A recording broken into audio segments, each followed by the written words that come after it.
Good morning, students. How are you? Today's topic is role of consumer organizations and non-government organization. आज का हमारा topic बेटा consumer organisation के role का है या नॉन गवर्नमेंट जो ऑर्गेनाइजेशन है उनके रोल का है। नॉन गवर्नमेंट ऑर्गेनाइजेशंस को हम एनजीओज भी कहते हैं। एन का मतलब नॉन, जी का मतलब गवर्नमेंट, ओ का मतलब ऑर्गेनाइजेशन, तो नॉन गवर्नमेंट ऑर्गेनाइजेशन। अब बेटा ये कंज्यूमर ऑर्गेनाइजेशन है क्या? The government is making many efforts in order to provide protection to consumer interest. बेटा कंज्यूमर के इंटरेस्ट को प्रोटेक्शन देने के लिए हमारी जो सरकार है उसने बहुत से एफर्ट्स किए हैं ताकि कंज्यूमर को हर लेवल पे प्रोटेक्शन दी जा सके और कंज्यूमर के हितों की रक्षा की जा सके।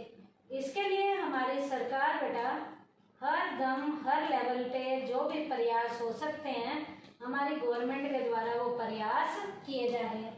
Many consumer organisation are also playing an important role in it. इसके लिए हमारी कंज्यूमर की ऑर्गेनाइजेशन कंज्यूमर को प्रोटेक्शन देने में प्रॉपर तरीके से एक इम्पोर्टेंट वाला रोल प्ले कर रही है। कंज्यूमर को प्रोटेक्शन देने में कंज्यूमर की ऑर्गेनाइजेशन यहाँ पर प्रॉपर तरीके से रोल प्ले कर रही है कि कंज्यूमर को कैसे प्रोटेक्शन देनी है। तो कंज्यूमर को प्रोटेक्शन देने में कंज्यूमर की ऑर्गेनाइजेशन भी प्रॉपर तरीके से रोल प्ले कर रही है और जो एनजीओज भी हैं, नॉन गवर्नमेंट ऑर्गेनाइजेशंस भी कंज्यूमर को प्रोटेक्शन देने में प्रॉपर तरीके से रोल प्ले कर रहे हैं।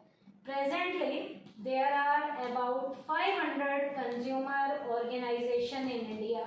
हमारी इंडिया में आज की प्रेजेंट कंडीशन को देखते हुए डाटा बताया गया है कि 500 के करीब हमारे इंडिया में कंज्यूमर की ऑर्गेनाइजेशन आज इतनी 500 के करीब कंज्यूमर की ऑर्गेनाइजेशंस हैं।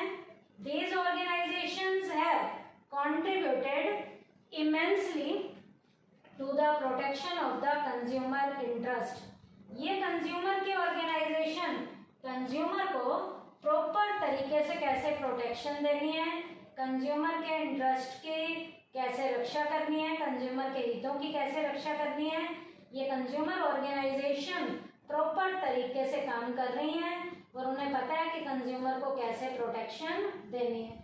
सम of the important organisations are as under. Consumer को प्रोटेक्शन देने में जो कंज्यूमर की ऑर्गेनाइजेशन प्रॉपर तरीके से रोल प्ले कर रही हैं उनमें से 12 ऑर्गेनाइजेशन बहुत बढ़िया तरीके से रोल प्ले कर रही हैं। ये 12 के 12 ऑर्गेनाइजेशन के आपको नाम अच्छे से पता होने चाहिए क्योंकि बेटा पेपर में 1 नंबर के क्वेश्चन में इन ऑर्गेनाइजेशंस में से भी एक फॉर्म का नाम पूछा जाता है, एक ऑर्गेनाइजेशन का नाम पूछा जाता है कि ये ऑर्गेनाइजेशन कहाँ की है और कहाँ ये प्रॉपर तरीके से रोल प्ले कर रही है। तो सबसे पहले जो कंज्यूमर ऑर्गेनाइजेशन का नाम बता रही हूँ मैं, consumer guidance society of India. ये है हमारी मुंबई की जो ऑर्गेनाइजेशन रोल प्ले कर रही है उसका नाम क्या है? Consumer guidance society of India. उसके बाद मुंबई की और भी है सिटीजन एक्शन ग्रुप, ये भी मुंबई की है। क्या? सिटीजन एक्शन ग्रुप, ये मुंबई की है। उसके बाद कॉमन काज जो ऑर्गेनाइजेशन है, कॉमन काज, ये न्यू दिल्ली की है। उसके बाद कंज्यूमर एक्शन फॉर्म कैलकाटा की है, कंज्यूमर एक्शन फॉर्म कैलकाटा की, दिल्ली की। और एक और भी है कंज्यूमर एक्शन फॉर्म दिल्ली भी है, कंज्यूमर एक्शन फॉर्म चेन्नई की भी है, कंज्यूमर फॉर्म यूपी की है, सिटीजन फॉर्म हुबली की है। और बेटा न्यू दिल्ली की एक वॉइस नाम की ऑर्गेनाइजेशन जो पेपर में कई बार आती है, वॉइस, इसकी फुल फॉर्म है voluntary organisation in interest of consumer education, voice, ये भी न्यू दिल्ली की है। उसके बाद बेटा मुंबई की एक और है मुंबई ग्राहक पंचायत, मुंबई ग्राहक पंचायत, ये मुंबई की एक और कंज्यूमर ऑर्गेनाइजेशन है। उसके बाद बेटा CERC अहमदाबाद की है। CERC की फुल फॉर्म क्या है?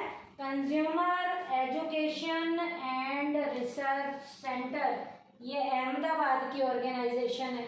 उसके बाद बेटा 12th नंबर पे एक ऑर्गेनाइजेशन है, जयपुर की है, जिसका नाम है cuts consumer utility and trust society, ये जयपुर की है। बेटा आज के टॉपिक में जो मैंने आपको क्या बताया है, 500 हमारे इंडिया में कंज्यूमर की ऑर्गेनाइजेशन है। ये कंज्यूमर की ऑर्गेनाइजेशन कंज्यूमर के हितों की रक्षा करने में प्रॉपर तरीके से रोल प्ले करती हैं। और 12 मैंने आपको ऑर्गेनाइजेशन के नाम बताए हैं।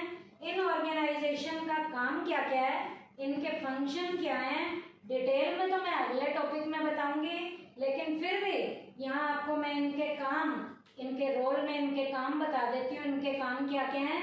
इनका काम है एजुकेटिंग द, सबसे पहले है जनरल पब्लिक, आम लोगों को एजुकेट करती हैं ये ऑर्गेनाइजेशन। उसके बाद पब्लिशिंग पीरियडिकल्स, ब्राउचर्स वगैरह, जर्नल्स, मोनोग्राफ्स को पब्लिश करने का काम करती हैं। Carrying out comparative testing, laboratories में टेस्टिंग करने का काम भी ये ऑर्गेनाइजेशंस करती हैं। एनकरेजिंग कंज्यूमर, कंज्यूमर को एनकरेज करने का काम ये ऑर्गेनाइजेशंस करती हैं। Providing legal assistance, legal level पे कंज्यूमर को असिस्ट करने का, प्रोटेस्ट करने का काम ये ऑर्गेनाइजेशंस करती हैं। Filing complaint for consumer, consumer की कंप्लेंट को फाइल करने का काम करती हैं। और लास्ट है कंप्लेंटिंग, जो हमारी कंप्लेंट है वो फाइल करती हैं जनरल पब्लिक की, जनरल पब्लिक की भी कंप्लेंट को फाइल करने का काम ये कंज्यूमर की ऑर्गेनाइजेशंस करती हैं। तो आज का टॉपिक था रोल ऑफ कंज्यूमर ऑर्गेनाइजेशन में। मैंने आपको 12 मेन ऑर्गेनाइजेशंस बताई हैं। इन 12 के आपको नाम पता होने चाहिए। ये कंज्यूमर को प्रोटेक्शन देती हैं और इनके मैंने आपको काम के पॉइंट बताए हैं। उन पॉइंट्स की एक्सप्लेनेशन अगले टॉपिक में आपकी। थैंक यू बेटा।